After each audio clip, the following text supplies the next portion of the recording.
Hey, Hodot again, and welcome to the Outage gang. In this series, you'll get to know the tastes of our members, and each member will have 1 to 3 videos giving their top 5 and whatever they want. For my first, I chose games. Let's jump right into it.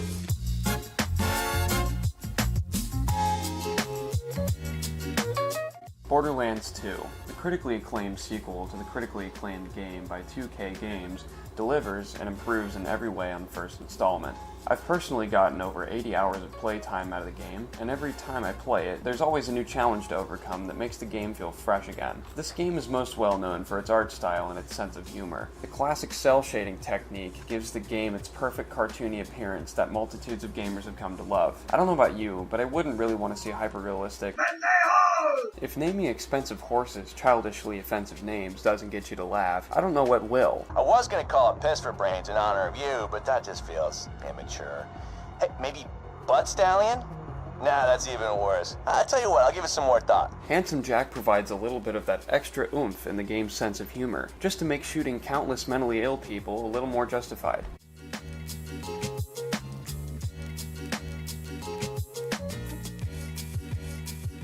The psychedelic, ultra-violent experience that is Hotline Miami has been one of the most important games soundtrack-wise in the last few years. Tracks like Inner Animal and Knock Knock have frequently been subject to my shitty playthroughs of AudioSurf 2.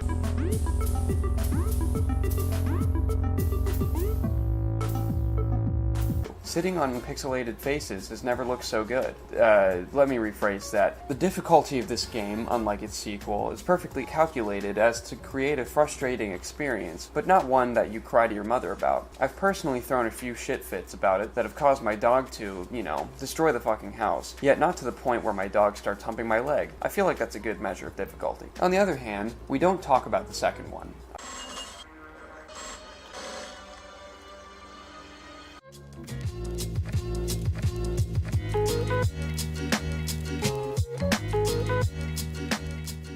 I was brimming with fluids waiting for this game to come out last year, having given the $15 required to the Kickstarter in order to get my very own copy. Now they're promising some big update soon, and I simply can't control myself. Superhot is a game I can sit back and watch my friends be fucking horrible at, and justifiably laugh at them the entire time. I love those kind of games. Its website for uploading replays, Killstagram, is fantastic, and I'll be putting the link in the description below. Nothing better to fuel my throbbing ego than a nice replay of what I just watched myself do a few seconds ago, eh?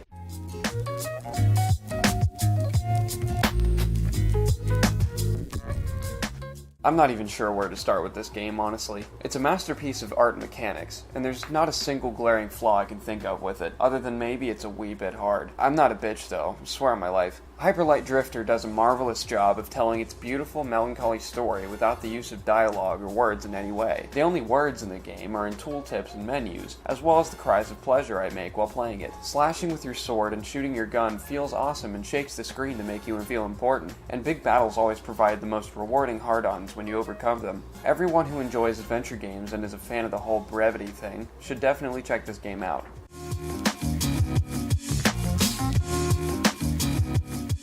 Dark Souls 3, along with the other two in the series, are my favorite games of all time. You can tell I'm a masochist. Countless hours of the pure dope rush of overcoming bosses in tough areas sure makes a guy dependent. To add to all that, some of the most memorable environments I've ever virtually been in provide beautiful scenery for my inevitable death. Hey, if you're gonna punish your player, you at least have to look pretty doing it. The callbacks to previous games in both Dark Souls 2 and 3 are pure fan service, and I eat that shit up. I eat that shit right up. I also eat shit in PvP, but we'll discuss that later.